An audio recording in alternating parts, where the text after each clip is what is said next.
વિડીયોની અંદર લીલા ઘાસની માહિતી છે મોટાભાગે, અને મિત્રો પશુઓને લીલા ઘાસ આપવાથી ખાસ કરીને તેને બહુ સારું રહે છે.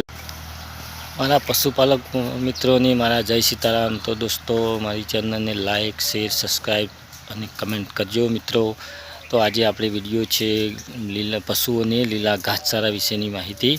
તો ઘાસ કેવી રીતે પૂરું પાડવું એની હું માહિતી આપું છું દોસ્તો. તો મારી ચેનલને લાઇક, શેર, સબસ્ક્રાઈબ જરૂર કરજો મિત્રો. તો ચલો દોસ્તો, હું તમને મારું ઘાસ બતાવું. તો ખાસ કરીને આપણે આ વિડીયોની અંદર લીલા ઘાસની માહિતી છે મોટાભાગે, અને મિત્રો પશુઓને લીલા ઘાસ આપવાથી ખાસ કરીને તેને બહુ સારું રહે છે. દૂધમાં પણ થોડો એને વધારો થાય છે. તો લીલું ઘાસ તમે આપો એટલું સારું. તો મિત્રો જો અમારી જોડે હાલ ઘાસ આ રીતે છે, અને તમે પણ આ ઘાસ વાવજો મિત્રો. તો તમને લીલા ઘાસની બિલકુલ પૂરતી મહેનતી થઈ જશે, અને વારંવાર વાવવાની ને એની ઝંઝટ બહુ રહેતી નથી ખેડ ખાતરની. તો મિત્રો આ ઘાસ એવું છે કે એક વખત વાવો તે કમસે કમ 6 થી 7 વર્ષ સુધી તમને ચાલ્યા કરે છે. તો મિત્રો તમે જે પશુપાલક મિત્રોને, તો મારી બસ આ એક ખાસ એટલી ભલામણ કે તમે વાવજો જરૂર. અમે તો વાવીએ અને ભેંસોને હાલ આપીએ છીએ. તો ચલો દોસ્તો, મારી ચેનલને લાઇક, શેર, સબસ્ક્રાઈબ, કમેન્ટ જરૂર કરજો મિત્રો. એક પશુપાલકને તમારા સપોર્ટની બહુ જરૂર છે. તો દોસ્તો સપોર્ટ કરજો. જય સીતારામ. તો મિત્રો સાથે અમે ઘાસમાં તમે જુઓ તો અમે નેપિયર ઘાસ પણ આપીએ, અને સાથમાં આવી ગયું એક લસકો છે તે પણ અમે આપીએ છીએ. લીલા ઘાસમાં લસકો, નેપિયર ઘાસ છે. અને ઠંડી સિઝનમાં જે શિયાળાની અંદર જવ પણ વાયા હતા સામે ખેતરમાં, હાલ તો પૂરા થઈ ગયા છે. હવે એના અંદર અમે લસકા બાજરી વાવશું. લગભગ આ 1-2 દિવસમાં વાવવાની છે બાજરી. તો જો કે બાજરી, લસકો અને ઘાસમાં નેપિયર ઘાસ આપીએ છીએ. સૂકા ઘાસમાં બાજરીના પૂળા કે ઝાડના પૂળા અમે હાલ તો એ રીતે બધું આપીએ છીએ. તો મિત્રો જુઓ, અમે હાલ અમારી જોડે એક લીંબુડી પણ છે. લીંબુ હવે આંબા લાગે છે, નાના લીંબુ આવે છે. અને લીંબુ ચોમાસાની સિઝનમાં એકદમ જોરદાર આવે છે. હાલ તો એકદમ નાના છે, અને ચોમાસું આવતા તો બહુ મોટા થઈ જશે, પડી પણ જાય છે બહુ નીચે. આંબો છે, અહીં જોઈ શકો છો. હાલ નાની કેરીઓ આવી છે. તો હું દોસ્તો લસકાની અંદર મારે હાલ પાણી ચાલુ છે. તો પાણી પણ તમે જોઈ શકો છો. પાણી લસકામાં જાય છે.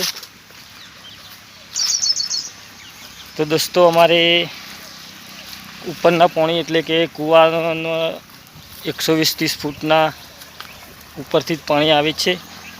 તો તમે જોઈ શકો છો. તમને અમારા પાણી બતાવું, તમારે કેટલા ઊંડા હોય છે પાણી. તમે જુઓ, અમારા બોરનું પાણી આ રીતે આવે છે. લગભગ 100-150 ફૂટનો અમારો બોર છે. તો હાલ એટલું ઉપર પાણી અમારે મળી રહે છે. દોસ્તો તમે મારો વિડીયો કઈ જગ્યાએથી જુઓ છો, અને તમારે કેટલું ઊંડું પાણી છે, તો દોસ્તો કમેન્ટ કરજો.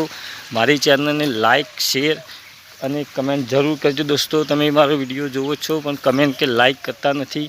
તો એક પશુપાલકને તમારા સપોર્ટની જરૂર છે મિત્રો. તો દોસ્તો હું આશા રાખું છું કે તમે મને સપોર્ટ કરશો, અને મિત્રો કરજો.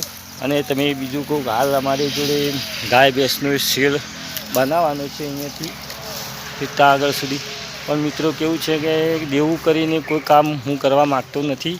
જે રીતે આપણા આવક થાય એ રીતે ધીમે ધીમે અમે આ શેડ બનાવવાનો છે પૂરો.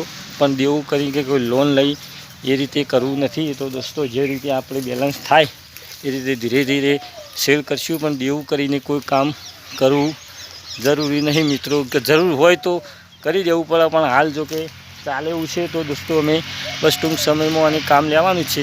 પણ આપણા પણ જેમ દૂધમાંથી આવક આવે એ રીતે આપણે કામ. મારા પશુપાલક મિત્રોને મારા જય સીતારામ. તો દોસ્તો મારી ચેનલને લાઇક, શેર, સબસ્ક્રાઈબ અને કમેન્ટ કરજો મિત્રો. તો આજે આપણે વિડીયો છે પશુઓને લીલા ઘાસચારા વિશેની માહિતી. તો ઘાસ કેવી રીતે પૂરું પાડવું એની હું માહિતી આપું છું દોસ્તો. તો મારી ચેનલને લાઇક, શેર, સબસ્ક્રાઈબ જરૂર કરજો મિત્રો. તો ચલો દોસ્તો, હું તમને મારું ઘાસ બતાવું. તો ખાસ કરીને આપણે આ વિડીયોની અંદર લીલા ઘાસની માહિતી છે મોટાભાગે, અને મિત્રો પશુઓને લીલા ઘાસ આપવાથી ખાસ કરીને તેને બહુ સારું રહે છે. દૂધમાં પણ થોડો એને વધારો થાય છે. તો લીલું ઘાસ તમે આપો એટલું સારું. તો મિત્રો જો અમારી જોડે હાલ ઘાસ આ રીતે છે, અને તમે પણ આ ઘાસ વાવજો મિત્રો. તો તમને લીલા ઘાસની બિલકુલ પૂરતી ઓનહતી થઈ જશે અને વારંવાર વાવવાની ને એની ઝંઝટ બહુ રહેતી નથી ખેડ ખાતરની. તો મિત્રો આ ઘાસ એવું છે કે એક વખત વાવો તો કમસે કમ 6 થી 7 વર્ષ સુધી તમને ચાલ્યા કરે છે.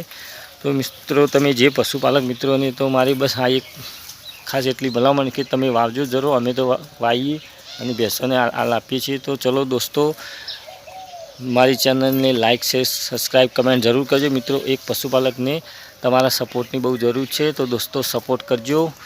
જય સીતારામ.